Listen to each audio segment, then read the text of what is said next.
A few days back we unboxed the OPPO Reno 2 and now it's the turn of OPPO's Reno 2Z to get the full C4 Retech unboxing treatment. Hey guys, Ash here from C4 Retech, and if you do end up liking what you see here, please don't forget to turn on notifications by hitting that bell icon.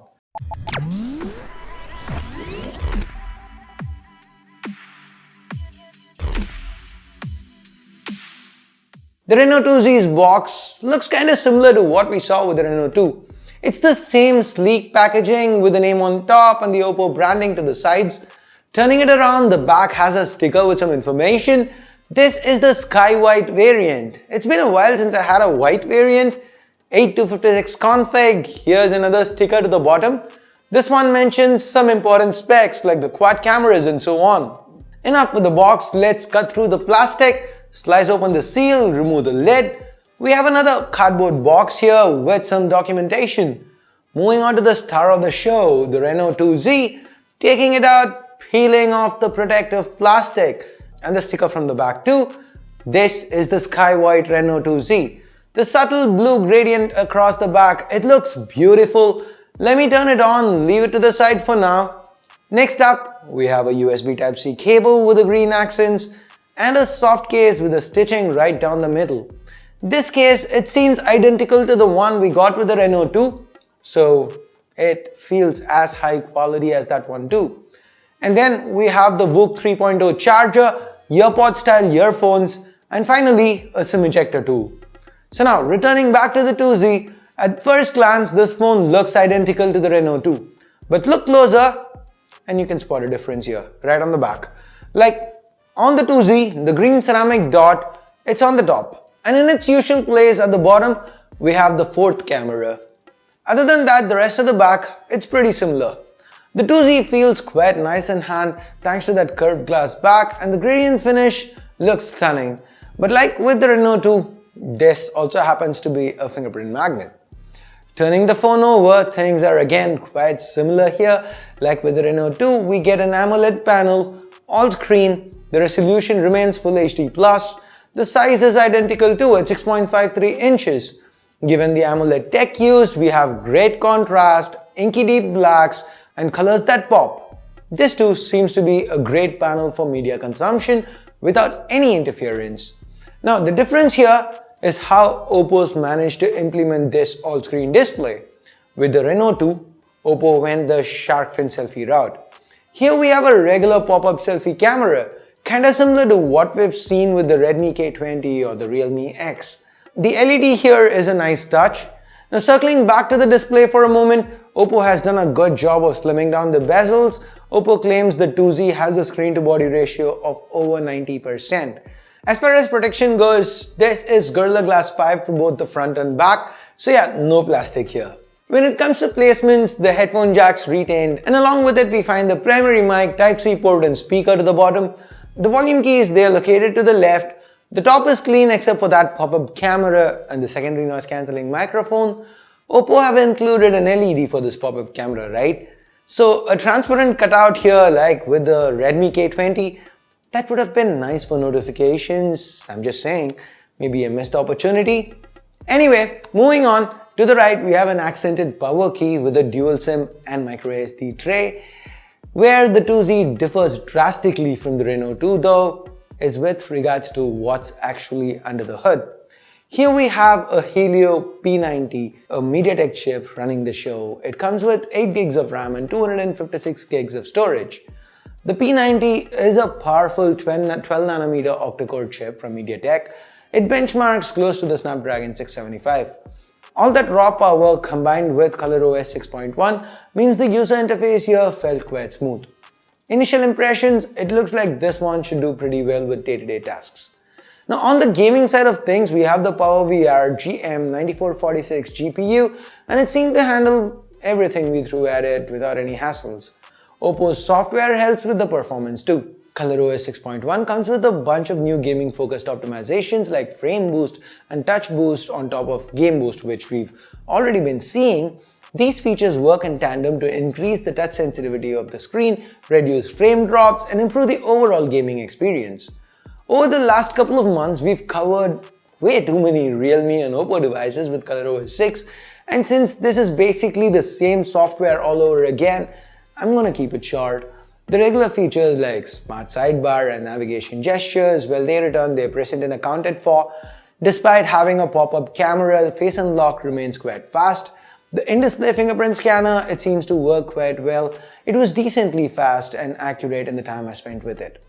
As for battery, it's a 4000 mAh battery here. The Mediatek P90 is built on the 12nm process, and we have a big 6.5-inch panel to power, so the 4000 mAh battery seems like a good choice. The battery life is something I'm interested in testing out. How's the P90 gonna fare? Well, we'll have to wait for the full review.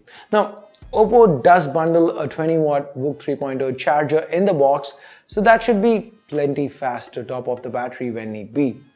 So finally, let's get down to the cameras. The primary sensor here is the 48-megapixel IMX586 paired with the fast f1.7 lens. This is the same primary camera as we've seen on the OPPO Reno 2, so it's no surprise that the results are pretty similar.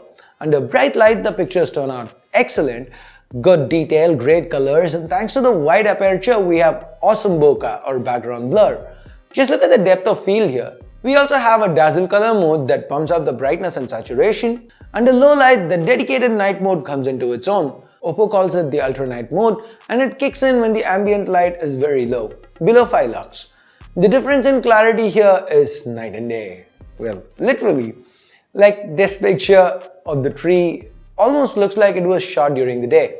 The sky, the leaves, everything appears so much brighter and well detailed. It's almost like someone shone a huge light on the tree.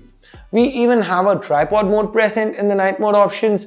OPPO sent us this prop to showcase the capabilities of the OPPO Reno 2, but since the 2Z also shares the same primary sensor, we decided to test the camera prop out with the ultra night mode on the 2Z instead. And here's how the ultra night mode pictures came out. Pretty nice considering how dark it is inside the box. The second shooter here is an 8-megapixel ultra-wide with a 119-degree field of view. The detail levels obviously suffer, but you get a new perspective. The colors are good and the dynamic range is excellent. Finally, the last two cameras are 2-megapixel snappers each. One is a monochrome shooter while the other helps capture portrait mode shots. Together, they produce some good-looking pictures. The skin tones look natural and the edge reduction is on point. You can control the amount of background blur you want with this slider. OPPO has also included a number of filters here that we tried out. Interestingly, these features, including the bokeh slider, also work with the front camera. Selfie portraits come out looking good. I was especially impressed by the dynamic range on the 16-megapixel snapper. Even with selfie portraits, it managed to do a good job with the colors in the bokeh'd out background. Oh, and check this out. The countdown timer on the selfie snapper has a cool lighting effect associated with it. Finally, coming to videos, the primary camera can do up to 4K 30fps as expected, while the wide angle is limited to 1080p 30. The footage here is very good, great detail, good stabilization, and even though it was a pretty cloudy day, the colors, they looked quite bright. We also have an ultra steady option. We tried this out with OPPO's prop once more, and despite us shaking it around, well, here's how the footage turned out. Let us know how you felt about the stabilization in the comments below. Now remember those two cameras dedicated to taking portrait shots? Well, they also help out with portrait video, and OPPO even lets you control the amount of bokeh here. Neat, right? So I guess that's pretty much it for the cameras, and I guess that's pretty much it for the unboxing itself. And wait, did I miss? Oh yeah, the pricing.